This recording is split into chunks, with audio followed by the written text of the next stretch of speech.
Concernant Kylian, la communication a été faite. On a parlé d'une indisponibilité de 3 semaines. Kylian se soigne. Voilà. Concernant Léo a ressenti une fatigue musculaire. Il reprendra l'entraînement lundi, veille du match contre le Bayern de Munich. Léo ne sera pas disponible pour le match de demain face à Monaco. Il reprendra l'entraînement lundi, veille de match contre le Bayern de Munich. Donc le point incertain, vous pouvez le mettre de côté. Après, il y a les enchaînements de matchs. Il y a ce qui se passe dans une saison. Certainement, vous avez un effectif à votre disposition qui semble être équilibré. Puis, patatrac, il y a de la fatigue, des suspensions, il y a des blessures. Et ces blessures, souvent, arrivent quand il y a les enchaînements de matchs. On est sans chercher d'excuses, mais avec aussi une Coupe du Monde au milieu qui fait que les organismes sont fatigués, sollicités. Et voilà, mais ça fait partie d'une période dans une saison que toutes les équipes, tous les entraîneurs ont à, non pas subir, mais à gérer. C'est comme ça. Donc à moi de trouver de la fraîcheur, d'avoir à la fois une équipe performante en injectant de la fraîcheur pour que les rotations puissent permettre aux joueurs d'être disponibles sur cette série importante. On connaît évidemment l'importance d'Elo dans notre jeu.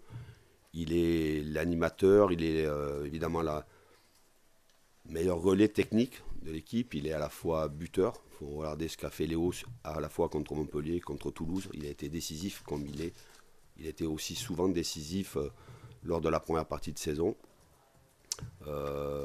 Après, avec son absence, il faudra peut-être jouer d'une manière différente pour avoir une ossature d'équipe plus solide, plus compacte et se servir des qualités des uns et des autres.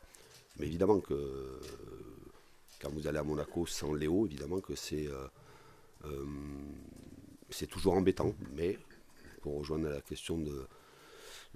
question précédente, ça fait partie d'un calendrier, d'une saison très difficile d'avoir les joueurs sur 50-60 matchs quand ils ont en plus les matchs avec les sélections. C'est comme ça, très touché dans le vestiaire, de suite après le match, très touché hier. Donc on est resté, évidemment, on a travaillé, beaucoup de joueurs étaient en récupération, d'autres ont fait une très bonne séance. Dans ces périodes-là, il faut éviter les longs discours, mais il faut aussi montrer ce qui n'a pas fonctionné, mais aussi avoir une certaine lucidité. Il y a de la déception. Quand il y a autant de déception, ça ne sert à rien de se mettre en colère. Il faut, me concernant, avoir la tête très froide pour donner les meilleures directives possibles pour l'équipe pour qu'elle puisse se relancer. C'est pas si je peux le faire, je dois le faire. C'est indispensable. On a perdu une chose importante à force d'être dans la possession de balles et de se déplacer et de jouer. Et c'est le constat que je fais sur le match de Marseille. Et c'est ce que je vais dire aujourd'hui à mes joueurs, c'est qu'on a perdu la bataille du milieu. On ne peut pas subir autant de duels perdus ou de duels gagnés par l'adversaire dans une telle rencontre.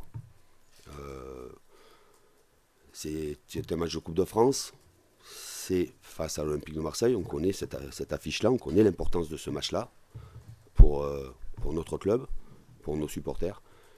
Et sur l'analyse que j'ai du match, sur lequel j'ai passé beaucoup de temps hier, on a perdu énormément de duels. C'est bien beau de vouloir jouer, et on doit jouer, mais à un certain moment, et c'est une expression qui est très vieille dans le football, la bataille du milieu, c'est indispensable au très haut niveau. Et cette bataille-là, on l'a perdue. on a cette responsabilité. Sur un plan physique, non, je pense pas. Il y avait assez de fraîcheur sur le terrain pour pouvoir enchaîner par rapport à ce début de série. C'est sur un plan mental, j'irais sur l'état d'esprit, sur ce que l'on doit mettre, les ingrédients que l'on doit avoir dans ce genre de rencontre. Et on a failli. On a failli dans ce domaine-là. Je veux bien qu'on réfléchisse sur comment on anime le jeu offensivement, avec l'absence de Kylian, avec un choix sans faire démarrer Hugo, qui est un attaquant de pointe. Mais il n'en reste pas moins que on arrive dans un calendrier, il y avait Marseille, il y a Monaco, il y a le Bayern, il y a Lille et il y a Marseille. Ce sont des équipes intenses qui vous imposent des duels. On doit répondre présent là-dedans. La qualité technique, on l'a. Pour l'instant, on ne retrouve pas cette agressivité dans le bon sens du terme. Et on ne retrouve. Les joueurs doivent faire un gros effort sur un plan mental pour gagner en agressivité et gagner beaucoup plus de duels dans le cœur du jeu. Une revue totale d'effectifs quand vous allez à Monaco et vous allez enchaîner, on n'est pas dans des matchs de préparation. Il n'en reste pas moins que je suis très satisfait des entrées de Warren, même s'il y a eu un petit couac en fin de match contre Reims, mais ça fait partie de la jeunesse, et que cette erreur-là, elle aurait dû être rattrapée par d'autres. C'est comme ça. Mais bien évidemment, je dois amener de la concurrence. Si un jeune joueur de 16 ans et demi ou bientôt 17 ans me semble plus apte à jouer que d'autres, il jouera. Ça, c'est sûr. S'il y avait une chance infime pour que Mbappé joue contre le Bayern, est-ce que vous seriez prêt à prendre ce risque?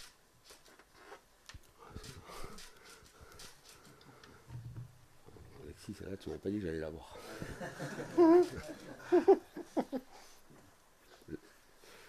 La santé du joueur passe avant tout. Et je serai très vigilant sur la santé du joueur, d'autant plus que la saison est encore longue. Cette équipe de Monaco, c'est un gros morceau du championnat. À quel type de match faut-il s'attendre demain? Le même qu'on a eu à Marseille, avec des caractéristiques totalement différentes. Je me rappelle très bien quand ils sont venus chez nous en début de saison, avec un gros pressing, avec beaucoup de marquage individuel dans les zones. Un bloc équipe qui joue assez haut, associé avec évidemment une bonne animation offensive, avec beaucoup de joueurs sur le plan offensif. Ils ont récupéré Volante, il y a à peu près 4-5 joueurs qui peuvent jouer devant. C'est une équipe qui, sur la durée du match, qui peut être toujours dangereuse sur un plan offensif. Voilà, on va avoir un match évidemment difficile, mais j'espère qu'on va rendre aussi le match difficile pour Monaco et ne pas être de montrer le visage que nous avons montré au Stade Vélodrome.